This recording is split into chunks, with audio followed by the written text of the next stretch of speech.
Hello and welcome. Today we are talking about numbers 40 through 31. Wearing this hat this time because I've got a lot of Viking themed games on this list for some reason, and the Swedish hat was as close as I could get. Alright, but first we have a great new game that came out this year, and this is Spirit Island. Spirit Island is a cooperative game, and you play the role of various island gods and spirits that are trying to repel some settlers that are coming to try and take over this island. The island, for those who know Sentinels of the Multiverse, is the Nexus of the Void, which just makes the game even that much cooler. But what you're doing is you're playing different abilities and cards and trying to scare these people off the island, or persuade the natives to fight with them and kill them, or somehow else trying to get everybody off the island. And the victory conditions kind of change as the game goes on. And there are a bunch of different spirits in this game. I mean, I don't remember how many come with the base game, and then it has an expansion.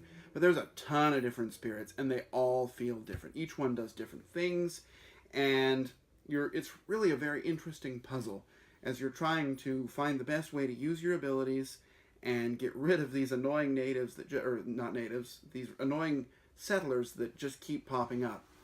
As you get the expansion, there's some modules you can add on that have specific countries to be the settlers. There's the British, the Swedish, the French, and there are different modules you can play with different goals you're trying to accomplish, and it's just a fascinating game. It works really well as a single game, like a solitaire game, and it works well with a group too, as you're trying to combine your different powers and maximize your different strengths. It is just a lot of fun. It's a beautiful game too, lots of attention to detail, and no real chintzy components here. It is a fine piece of artwork and a fine piece of game design. That is my number 40, Spirit Island. My number 39 is a game that went ignored for a little while, but I've sort of found a renaissance of this year. This is the Grand Austria Hotel. Grand Austria Hotel is a very interesting little game where you're trying to convince people to eat at your hotel restaurant and then satisfy their needs so much that they're going to stay the night. Not quite sure how that works, but it works really well. Thematically, I don't know how it works, but it works really well in the game, is what I mean. And it's just a lot of fun. You're trying to, you've got this hand of cards that are your waiting staff that you can use to help gain certain abilities, and you're trying to gather resources, and you've got a really interesting action mechanism where you'll roll some dice, and those dice, for example, if there are 3 threes, that means the number 3 action can be taken 3 times. And you go sort of around in almost like a snake shape, so one person will go first and last, and you kind of go around in the middle and then back. It's a very interesting way to do it. The first time you play, the scores aren't all that high, because you're really trying to figure out what you're doing. This is one of those games you have to play more than once to really get your head around. But once you do, it is a really well-designed game. It's a lot of fun to play. Not that hard, just a lot of rules. Also, one complaint, the scoreboard goes to 75. So calculating your end score is a little bit wonky.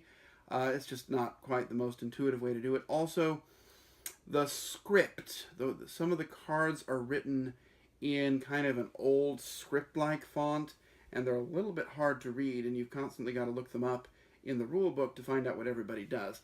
But other than that, it's really a good game. It is one that I would really play just about any time. That is Grand Austria Hotel, my number 39.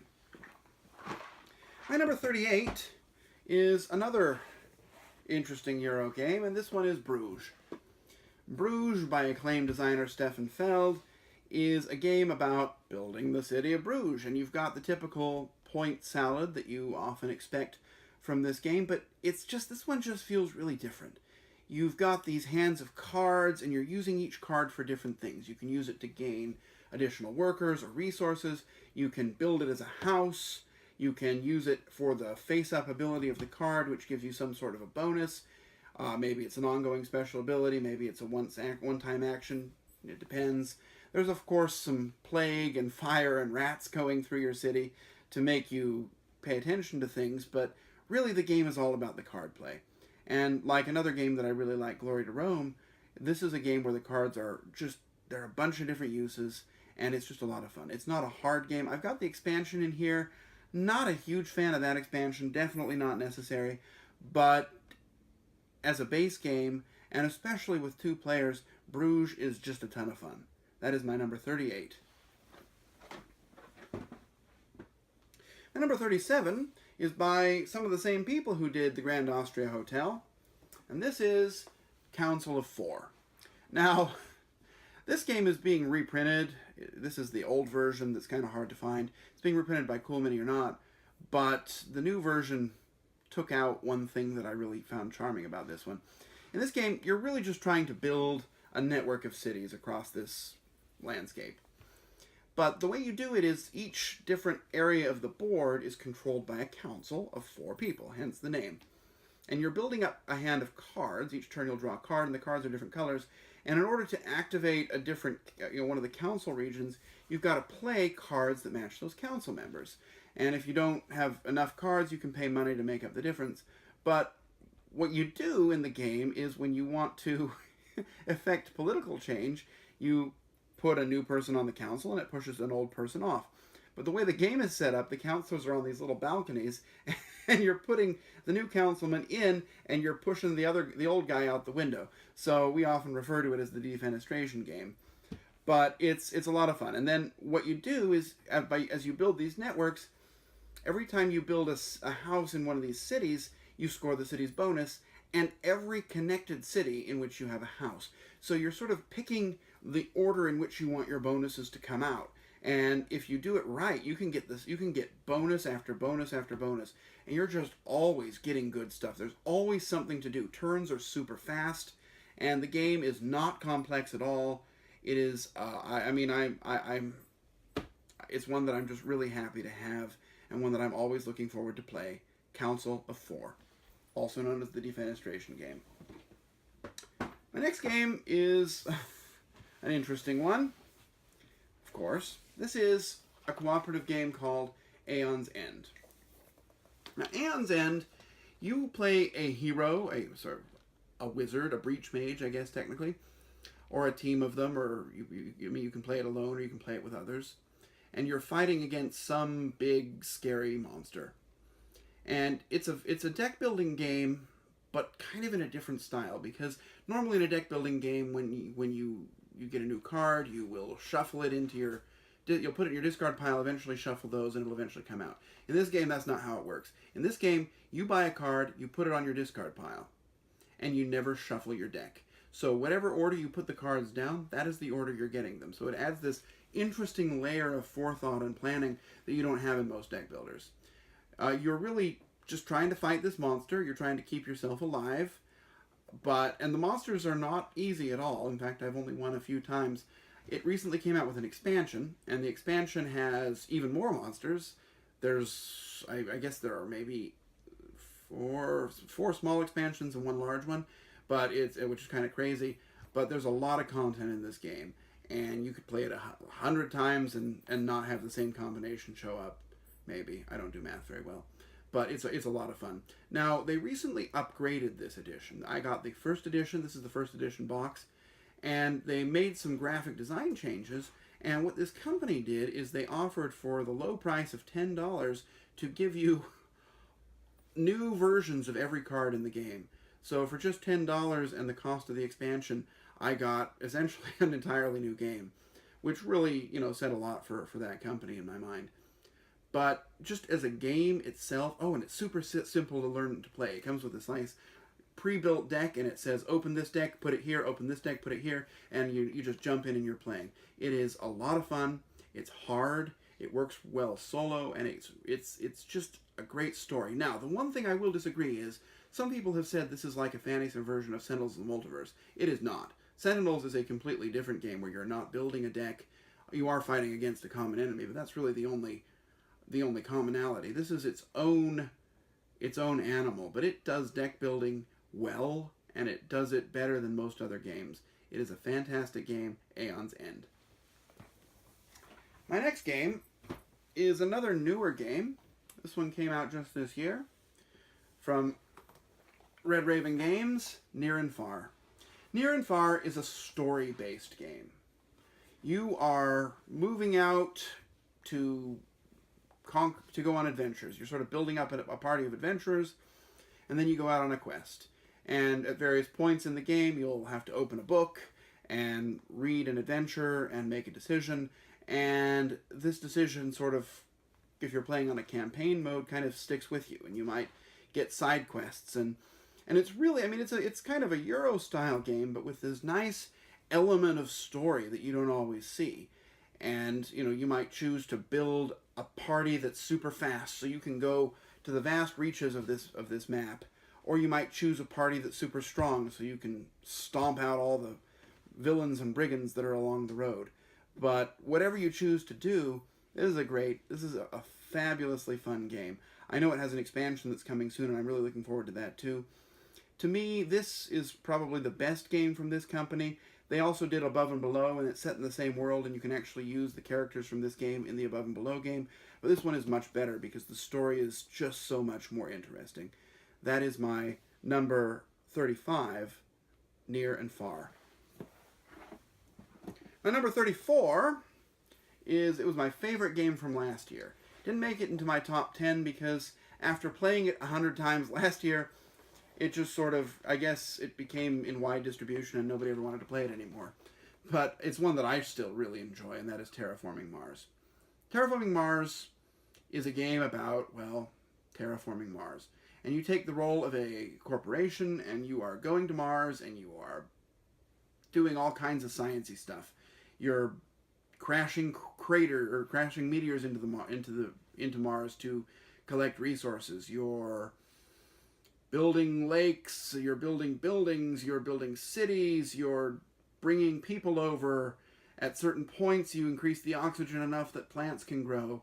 And animals can live there. It's just really interesting. You've got this hand of cards, and you're constantly trying to make the best use of these cards. And there's an interesting economic aspect to it because you have to pay to keep the cards in your hands.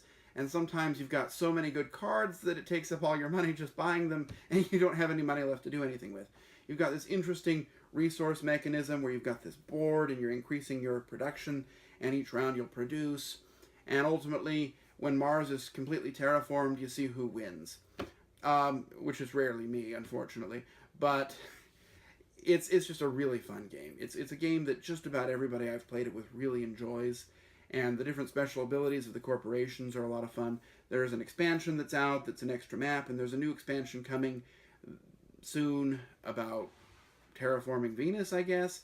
We'll see how that works. But even as it is, Terraforming Mars is just it was definitely one of the best games of last year, and it is one of the best games of all time in my opinion. In fact, it's my number 34, Terraforming Mars. Set that down there. And our next game, also a game from last year, a lot of new games on this list.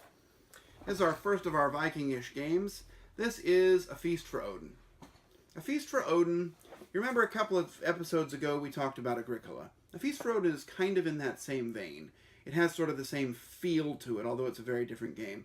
This is another great worker placement game. But unlike some games where you've got maybe 5 or 10 choices, in this game every turn you've got like 60 choices. The amount of different worker spots you can go to is just kind of insane.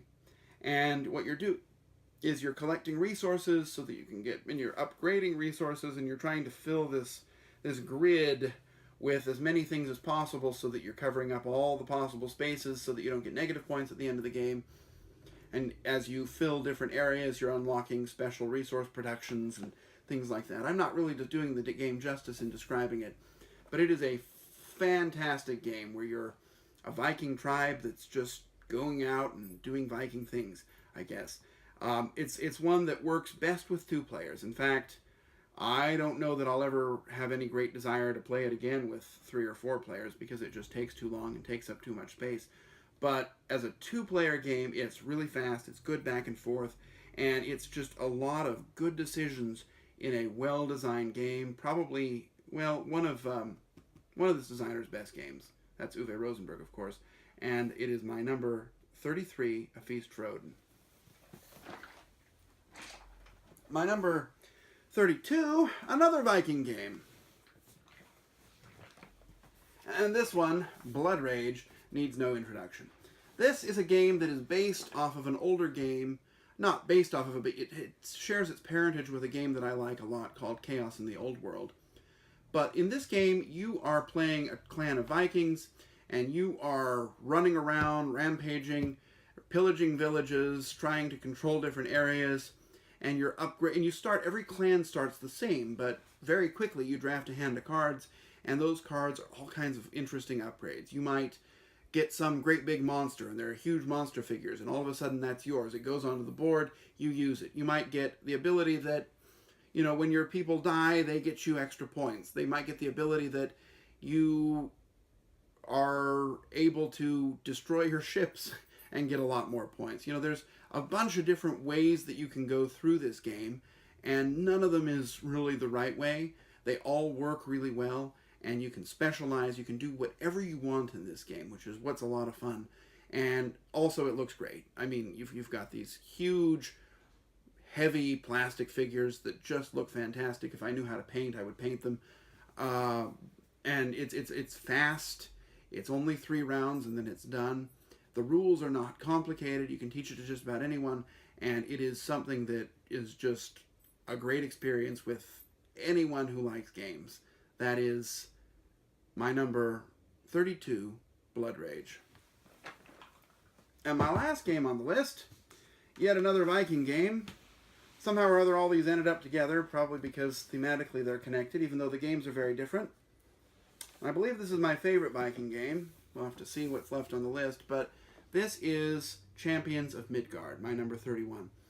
Champions of Midgard is almost like Lords of Waterdeep. It has a very strong connection with that. You're trying to send workers out and just do traditional worker placement type things, but in this game you're also gathering handfuls of dice. These dice are your warriors, and you're sending them out to fight a troll or fight various kinds of monsters. There's a bunch of different kinds of monsters, and they all have names that I can't pronounce, but it's really interesting because you've got these, in the base game you've got 3 different types of warriors, and some are more plentiful but they're not as strong, and some are stronger but they're not as plentiful.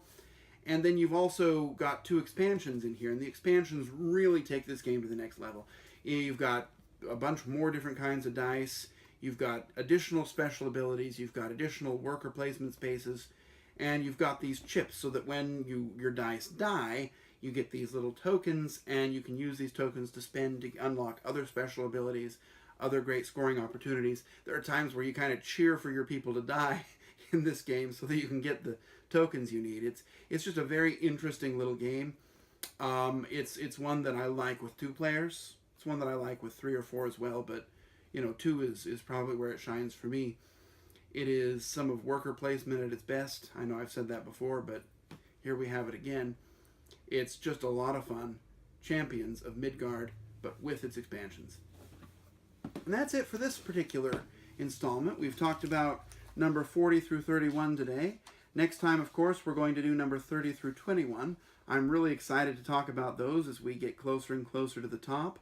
I hope that maybe you saw something interesting you'll like in this video, and I will see you next time. Thanks.